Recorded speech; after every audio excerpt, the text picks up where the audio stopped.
All right, so we heard a little earlier this evening that the Gauteng Transport MEC Jacob Mamabolo has met with e-hailing drivers who say they are now going ahead with a 3-day national strike. Uber, Bolt, InDriver and Uber Eats drivers say their app partners are refusing to adjust fares despite soaring petrol prices. Now, chairperson of the Private Public Transport Association, Vatuka Mbelengwa, joins us now. Mr. Mbelengwa, thank you very much for your time. Could you start by just telling us exactly who you represent in the e-hailing industry? All right. I currently stand in representation of a grouping called Unity in Diversity. We're a collective of e-hailing based driver representative bodies across the country, and we have called for this national protest action as a collective. And what percentage of the e-hailing drivers do you represent? Well, look, we're anticipating at least over 30,000 people participating nationally. As to what percentage that exactly is, we are unable to confirm because only Uber and Bolt know how many driver partners they have, and they do not share that information with us publicly. It's safe to say 30,000 e-hailing drivers across the country. That, if they all participate, is going to be a fairly significant protest action. Is it starting from tomorrow? Yes, we begin tomorrow. Tomorrow we head to the union buildings, we head to the DTIC to submit our memorandums. We had a long engagement with the MEC today in Gauteng in preparation for the week ahead. He had initially intended to interdict our strike. He'll no longer be doing that. On Tuesday, we'll be going to the MEC's office to submit a memorandum to the MEC.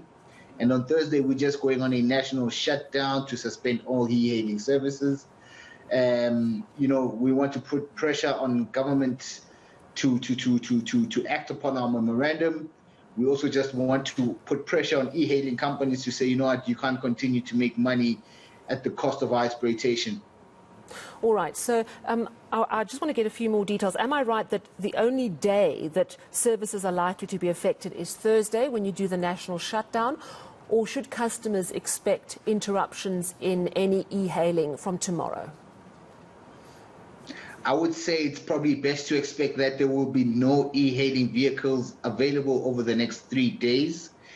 And, just so that commuters are not inconvenienced, you should probably consider making alternative arrangements as opposed to expecting to find e-hailing vehicles available. There will be a very, very limited amount, if any, vehicles at all available in sector. Even those who are not participating in the active strike to go submit the memorandum will be offline at home. Talk to me about which app drivers are participating. You've mentioned Uber and Bolt, but just give me the full list so people are aware. Look, we want all app-based workers to be involved because essentially we're calling for regulation within e-hailing as a sector. So whether you're on Uber, Bolt, Uber Eats, Mr. Delivery, we're saying, it is in this moment we need to come together and stand together to ensure that moving forward we fall within a regulated sector so that individual companies can no longer continue to exploit us within their own individual capacity. Regulation will ensure that we move forward, ensuring that there are defined relationships.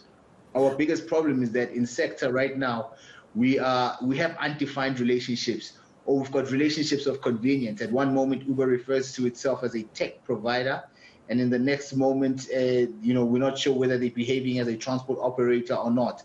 And we're saying to the DTIC, can you create a framework in which we understand what these organizations are so that we can engage within a framework and we can hold them accountable within that framework. All right, so just explain to me, because earlier what we heard is that you're going on strike because the petrol price has gone up and that the app partners, the people who run the apps, were not allowing for fares to go up accordingly, which means that essentially the entrepreneurs, the individuals who do the driving, are taking on the higher cost of petrol. Is that your main demand, or is regulation, which is something you ask of government, your main demand? Essentially, when it comes, let's take petrol as an example. Uber independently takes decisions on what the pricing will be. And we're saying if we're truly partners in this sector, we need to then have a joint decision-making platform reflective of a partnership. and Uber cannot then take pricing decisions as an independent organization. Over the past 7-8 years, we've had several fuel increases, but we've seen prices decrease within the e-hailing sector. From an operational perspective, we are operating at below the cost of operating. We are losing money. And, this goes on because there's no direct impact upon Uber as a tech company or Bolt as a tech company. They continue to take their lion's share of whatever is generated and leaves us in a situation whereby we're just continually getting poorer and poorer by the day. So you as drivers feel that because things are not regulated properly in e-hailing, you actually are, you don't get any say. What have the owners of Uber and Bolt in South Africa said to you as part of your attempts to break this impasse? Look, the e-hailing companies hold a position of silence. We actually don't know what they want to say or what they're interested in saying. Engagement is not something they do. And I think the media industry can confirm that, even that credible institutions like ENCA struggle to get them on platforms to express and hold an opinion and a view. But, regulation will ensure that we can hold people accountable. There's no accountability when it comes to pricing. There's no accountability when it comes to safety, and safety being one of the largest concerns that have been at the forefront lately. And we're saying the technology can be built to be safe. Everybody deserves safety within sector. And if app companies are not willing to engage so we can then make sure we build a healthy industry, government must regulate to ensure that there is compliance and there is a framework and within that they can operate within.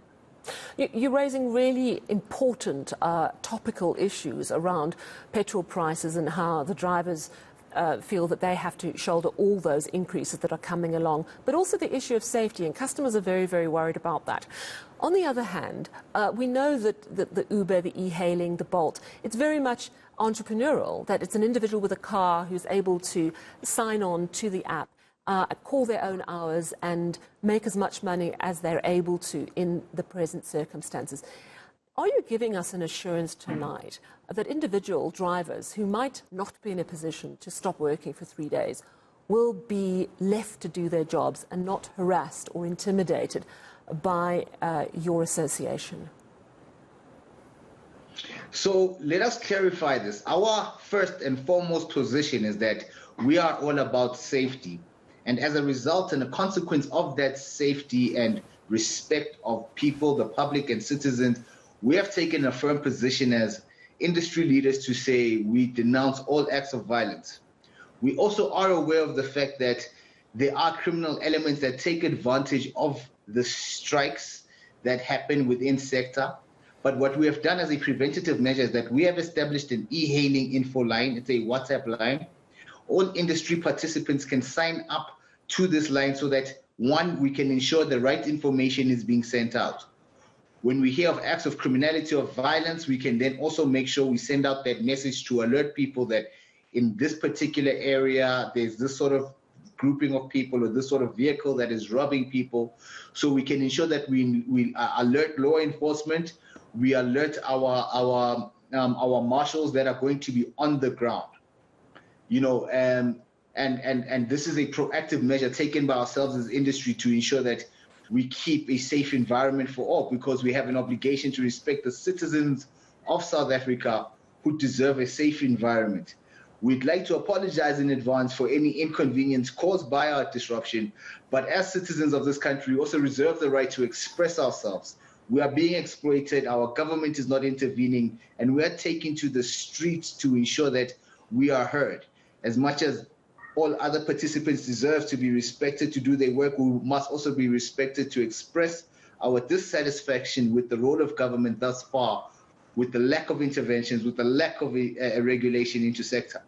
Essentially, what we're also saying is that this is not an e-hailing problem, it is a societal problem, because what we are going through is a tech disruption, and we are going to experience tech disruptions across all industries. And if we don't take note and cognizant of the impact on human lives now, there'll be a negative impact. And we need to actually be proactive to ensure that when it comes to whatever industry that will be felt next, the people of that sector are protected.